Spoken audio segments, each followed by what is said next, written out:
had that with P. Diddy. I went over to say hello to P. Diddy, and Jay-Z was there, and Leonardo DiCaprio was sat at the I think you've dropped enough names. Room, 2 floors below him, directly below, and saw the body fall through. Looking out the window, saw the body fall, and obviously heard the aftermath. Heard your interview earlier. You met P. Diddy and Jay-Z. Is that the coolest moment? Is that the coolest moment? Well, these two went to a gangster party. Yeah, full of watches and big. He would always message me ever since we broke up, like, oh, I'm not well. He would always play with death and be like, well, I'm gonna die.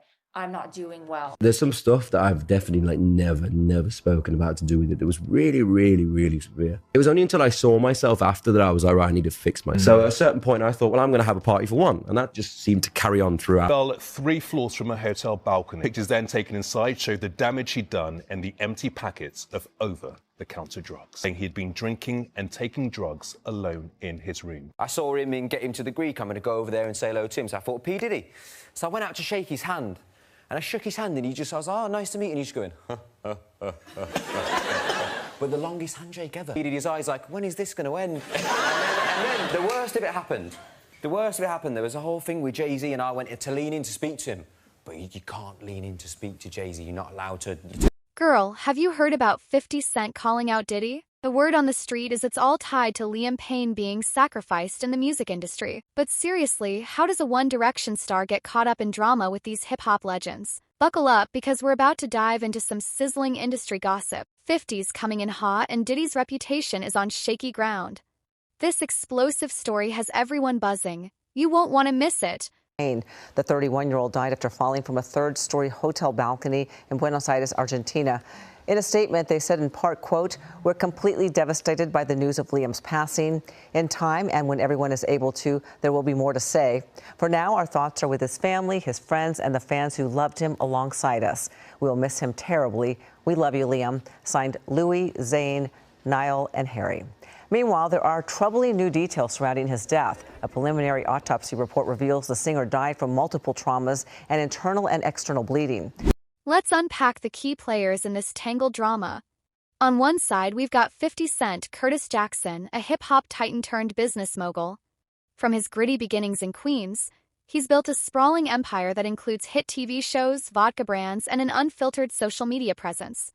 On the other side, there's Diddy, Sean Combs, a legendary figure who's dominated the industry for decades with Bad Boy Records, Sean John Clothing, and Ciroc Vodka.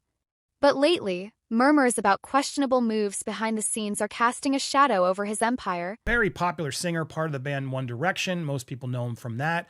But he fell from a hotel balcony several feet up in Buenos Aires.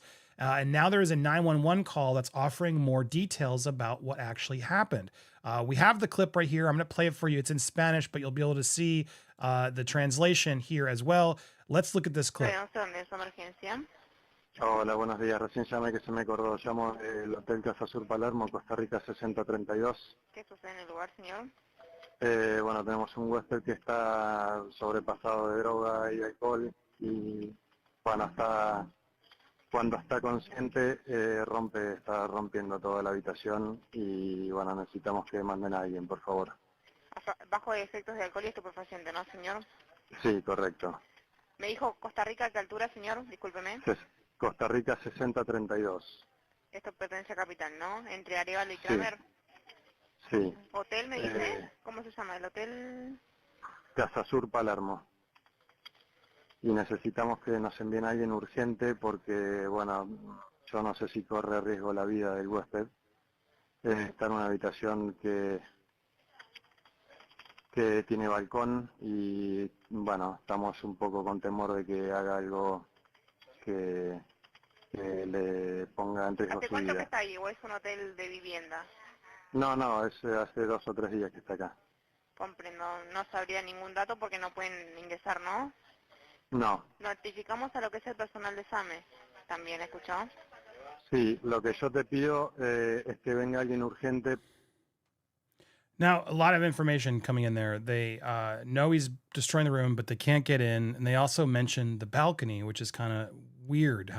Why are they worried about? Did something get mentioned through the door? A lot of details still coming in, but this is the room Allegedly, this is the room, and now TMZ, or I guess it's New York Post, reporting, showing some images of the destruction from the room. So that is apparently what happened, is he was destroying this room.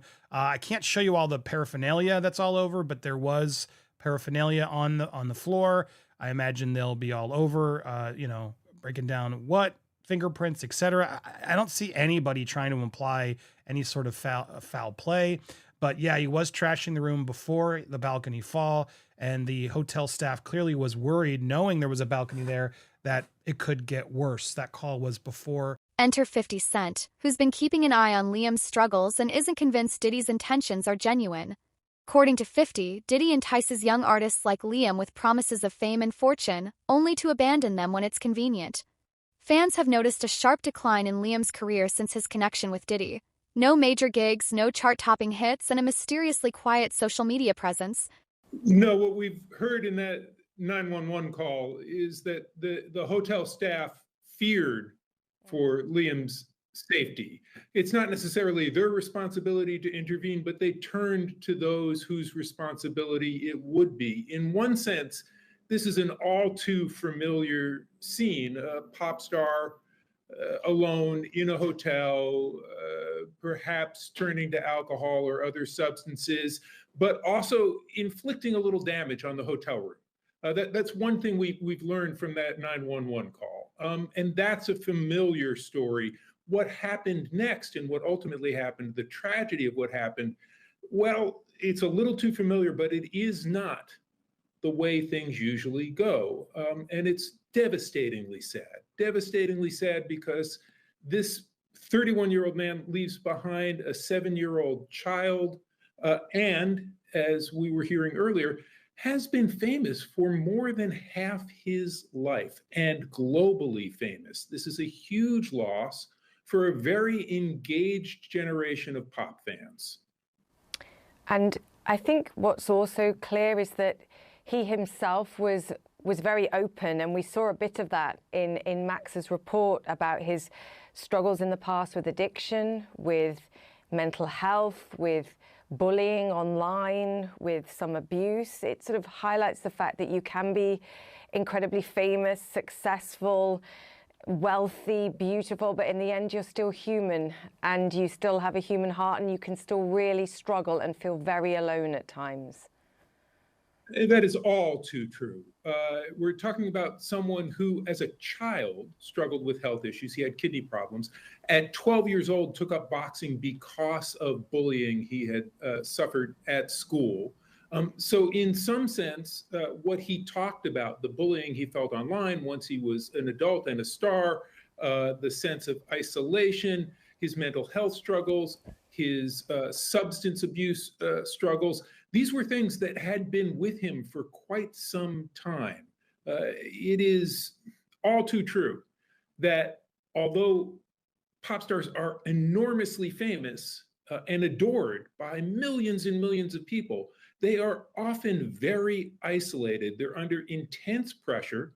They're subject to extreme isolation and great deal of boredom. And it is very, very difficult for these young people. Yeah, I think there's a message in there very quickly about the pressure that's put on children, quite frankly, in this industry, but in other industries, and whether or not, particularly when things end, and obviously the band broke up many years ago now, but what happens when some of that fame dissipates, some of the success dissipates, but you're still a person of interest. But also I think they need to reach out to anybody around you that you know could be struggling, whether they're calling you or not. I think that's absolutely right. This is a pop star, and this is someone who is enormously famous and wealthy and still struggles with these issues. But we see many people around us in our lives, in our families, who struggle with similar issues. And we do need to reach out to those people at moments like this. It's a particularly vulnerable and difficult time for those who might struggle with depression, who might struggle with some substance abuse issues, when someone famous has tragically passed in this manner. 50 Cent didn't just throw accusations.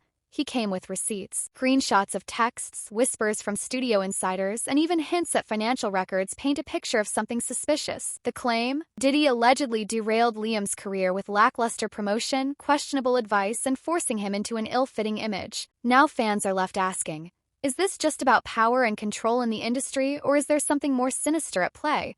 Happened. So super tragic. Again, no foul play, I think, but we're still trying to figure out, was this accidental? Did he do it on purpose? Was he on stuff that made him do it? Where did he get these substances is another big question. Many outlets trying to figure out and secure the dealer, like who gave this to him. So there's still a lot of questions regarding that. Fans are now also livid at his ex-girlfriend. Reports coming in from people saying that he was extremely overwhelmed by legal issues with his ex, Maya, before his death. And now One Direction fans are harassing her, saying it's her fault. It's getting pretty ugly there. She, didn't help matters by calling it out and making it a thing on her TikTok literally days ago, talking to the One Direction haters directly, calling them out. I hate TikTok. It never plays when you need it to play. But there it is. She was calling them out, saying, you don't know the full story, so you can't chime in on this. And kind of break it down.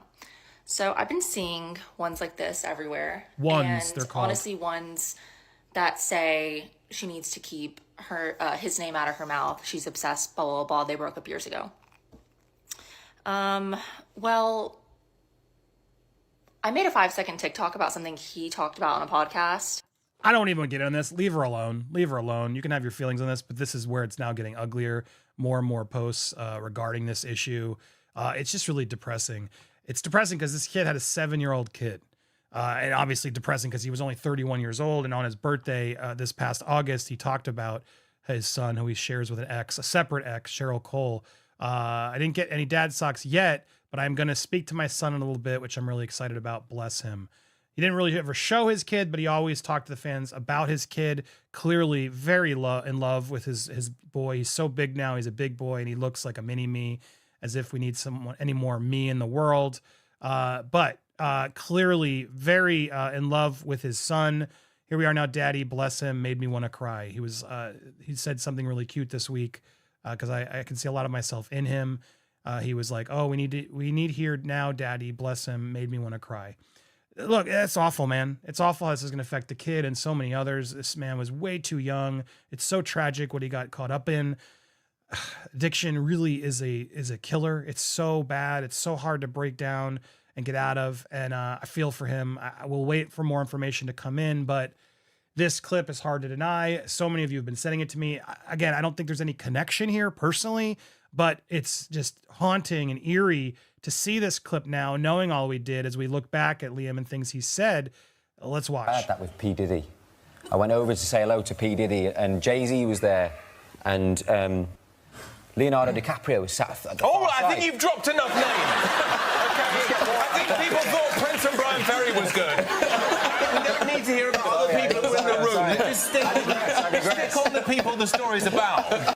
Wish this guy would shut up. It's almost like he's saving Leo, which we're going to talk about in depth later today and tomorrow at Friday, 12 noon Eastern on members only section here and on Patreon. We're going to talk about Diddy and Leo. You're not going to miss it. I'll put more details in the pinned comment in the description, so check it out. Also, part 2 of our interview with Dale about Leo. Again, you're not going to miss these two.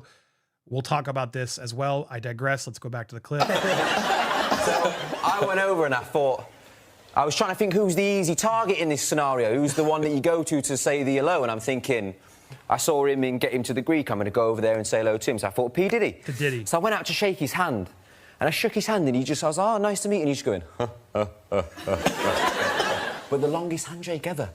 And I'm like sat there just looking in P. Diddy's eyes like, when is this going to end? and then the worst of it happened. The worst of it happened. There was a whole thing with Jay-Z and I went to lean in to speak to him. But you can't lean in to speak to Jay-Z. You're not allowed to lean in. And his bodyguard just, like, shoved me like this, and I went flying across the room. And I was like, right, I'm just going to go and sit over here with Eddie Golden. That's me, thank you, that's enough. Very awkward moment. Strange, man. This is strange. Evil laugh.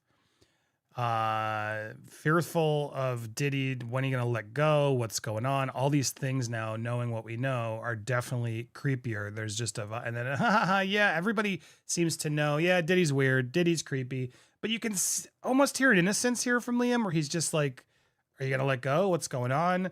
Not knowing what we know now through all these lawsuits, allegedly, where Diddy would be almost, I can't say the word, but, searching for the right person to see who's down. Are you DTF? Or can I just have my way? That's the things we're learning. And it does seem like this clip sort of implies he got away. Thank God to hear that. But watching this now, after knowing of the tragic loss, it makes the whole thing just a lot more.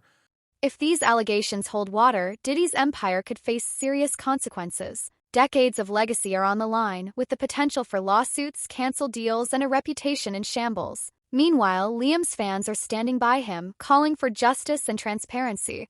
Could this controversy pave the way for Liam's comeback, or will it signal the final chapter of his solo career?